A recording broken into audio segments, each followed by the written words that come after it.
Recently on the Time Teller channel, we covered a story about a person who unfortunately lost their lives due to a fake watch that they were wearing. So it's not really because of the watch itself, but they were wearing a replica of a very expensive Patek, and some dirtbag robbers wanted that watch, and they killed him for it, unfortunately. It's just really messed up. But there's another story that is way more crazy, and it actually pertains to a Rolex that helped solve a murder. Now, I actually made an episode covering this exact case a while ago, but 0 people watched that episode. You guys got to forgive me. I kind of look a little bit disheveled, and I was going through a breakup at the time, so just come on, just give me a break. But it's such a crazy story that I'd be remiss if I did not share it with some of my newer subscribers. So without further ado, let's take a look at a story about a Rolex that helped catch a killer. It is 4:40 p.m.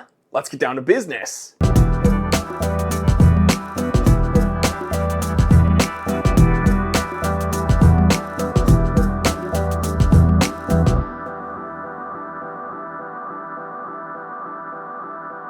As always, this episode's brought to you by the Time Teller Shop. Use this coupon code and don't miss out on the last few watches we have from this week's stock.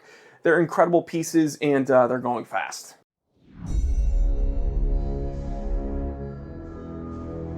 And so today, I figured on the Time Teller channel, we would talk about a killer Rolex. No. Okay, well, we're gonna talk about a Rolex that helped catch a killer. There you go, there you go.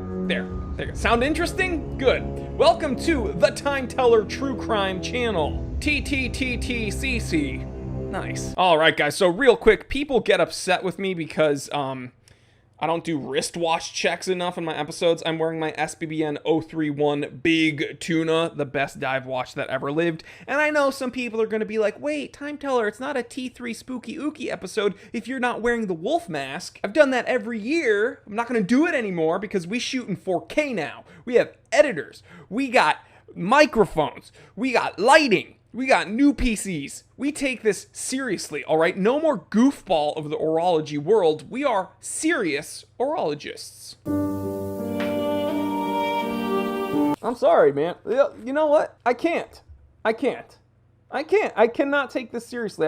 I take the channel seriously. I take my viewers seriously. But I can't take orology seriously. I'm having too much fun. I am having fun because that's what this hobby is supposed to be. It is supposed to be fun. If anybody tells you that you're not taking it seriously enough, make another joke about Hugh Blow Your Money Away. Take another joke about how Tag Heuer is actually just a poop watchmaker. Make jokes, have fun, be merry. And you know what? No, it's not that I can't. I won't. I will not take this seriously. I did not hit her. It's not true. It's bullshit. I did not hit her. I did not. Oh, hi, Mark. And I also will not wear this mask for the entire episode because it sheds all over my face. And dude, I don't know if I look like an Orthodox Jew or if I look like a Mongolian warrior. It's pretty dope. We're gonna rock with this the entire episode. Hell yeah. Okay, so this story's interesting. And we like to have fun on this channel. I mean, the whole intro has been an absolute train wreck, but we need to keep in mind someone did lose their life during this whole scenario, so let's be somewhat respectful, although that's never stopped true crime podcasters. Every true crime podcast is the exact same, by the way. It's 2 women sitting on a couch, clutching their pumpkin spice lattes, being like, all right, murder mistresses, it's time for another super spicy serial killer slasher story. This one involves 10 women getting their eyes gouged out of their skull and being left for dead in a horror dungeon.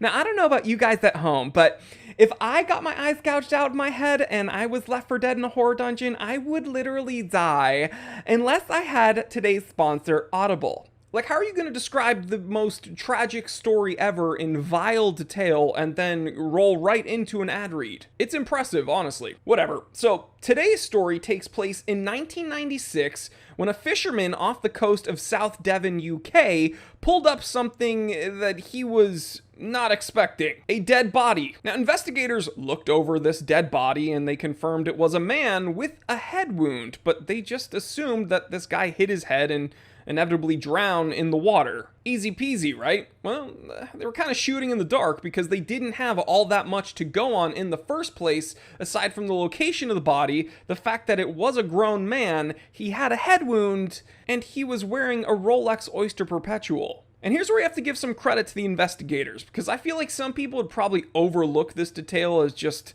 an accessory the victim was wearing or this dead person was wearing, because again, they were first operating under the assumption this was an accident. But someone assigned to this case took the watch to Rolex, had them run the service history and the serial number, and this was a huge turning point in the case.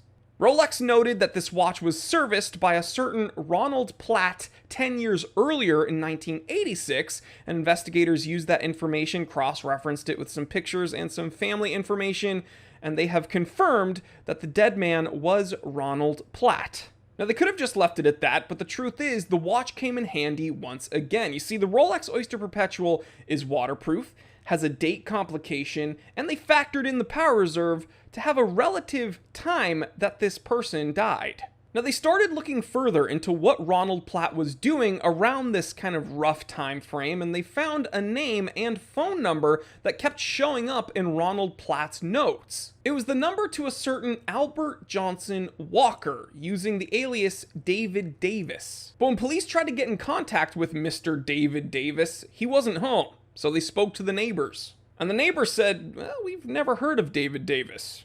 The person that lives there is Ronald Platt. Now, you could imagine how shocked police were when they heard that, because they were like, really?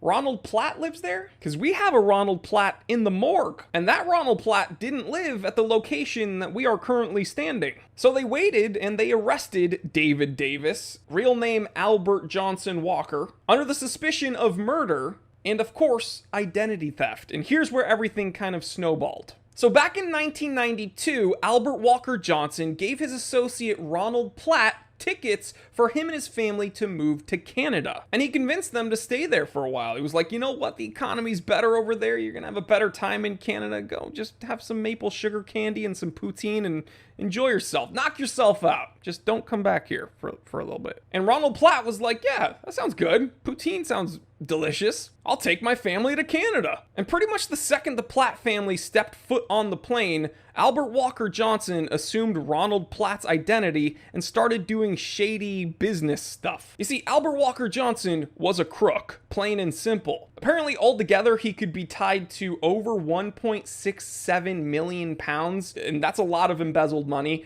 although he apparently has not disclosed the total of what he has embezzled, but they assume that a whole lot more is hidden somewhere. But the thing is, a few years later, in 1996, Ronald Platt decided that Canada wasn't the best fit for him, so he moved back to UK. And Albert Walker Johnson started getting very nervous about that. Because if the real Ronald Platt showed up in town where he was pretending to be Ronald Platt, the jig is up. So Albert decided to nip this in the bud and give him a little welcome party. Hey, welcome back to the UK. You want to go fishing? And unfortunately, Ronald agreed and went fishing with this freaking psychopath. Albert hit Ronald over the head with something, and then he tied an anchor to his waist and let him go down into the water, where he would never be seen again, or so he thought. Thankfully, Albert was caught, and he got transferred to the Canadian prison system in 2005, where he remains a 76-year-old man, and he will hopefully never ever see the light of day. He will probably die in prison because he was sentenced to life in prison plus 4 years. It's those last 4 that get you. But the crazy thing is, guys, there would have been 0 immediate leads without that little Rolex Oyster Perpetual. So there you have it, guys. A really interesting story. Unfortunately, someone had to lose their life for us to get this interesting piece of true crime.